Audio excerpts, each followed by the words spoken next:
छोटे से शहर के पास हाईवे के किनारे एक बड़ी हवेली थी जिसे भूतिया माना जाता था। वहां से जो भी शाम के समय गुजरता था वह लापता हो जाता था। सभी गांव वाले इस जगह से बहुत डरते थे। एक दिन पास के गांव से रमेश का मित्र महेश पढ़ाई के बाद उनसे मिलने आया। शाम का वक्त हो चुका था जब महेश अपने घर वापस जाने की बात कर रहा था। रमेश की मम्मी ने उसे रात के समय उस सड़क से जाने से मना किया, लेकिन महेश की मां बीमार थी और घर जाना जरूरी था। महेश जब हवेली के पास वाली सड़क से गुजर रहा था, तभी अचानक उसने एक भूत देखा। भूत सफेद कपड़े पहने हुए था, उसका चेहरा डरावना और आंखें लाल थीं। उस डरावने दृश्य को देखते ही महेश भागने लगा, लेकिन डर की वजह से वह पत्थर से टकरा गया और हाईवे के किनारे से नीचे गिर गया। थोड़ी देर बाद लोगों को महेश की मौत की खबर मिली और गांव वाले और भी ज्यादा डरने लगे।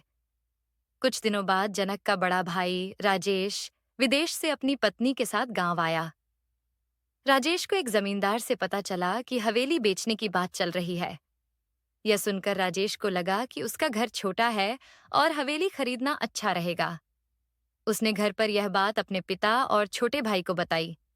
तब घर के सभी लोगों ने इसे खरीदने से मना कर दिया और बताया कि हवेली भूतिया है।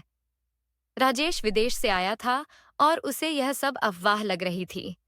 उसने फैसला किया कि वह रात को खुद जाकर सच्चाई समझेगा। रात को जब सब सो रहे थे, राजेश चुपके से हवेली की तरफ निकल पड़ा। हवेली के पास पहुंचने से पहले उसने देखा कि कुछ लोग बात कर रहे हैं।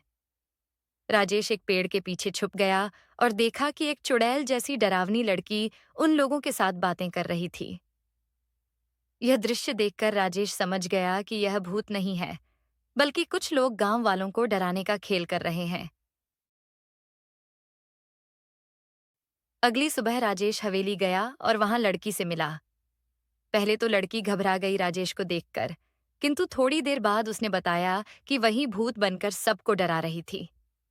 जब राजेश ने महेश के गिरने की बात की, तब लड़की ने बताया, उस रात हम बात कर रहे थे। तभी महेश मुझे देखकर इतना डर गया कि वह बिना कुछ सोचे पलटकर भागने लगा।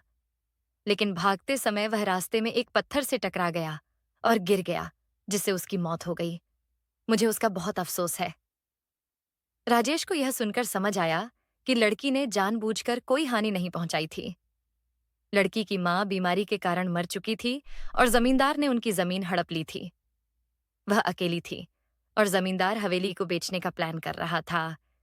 लड़की के कुछ दोस्तों ने सबको डराने का यह प्लान बनाया था।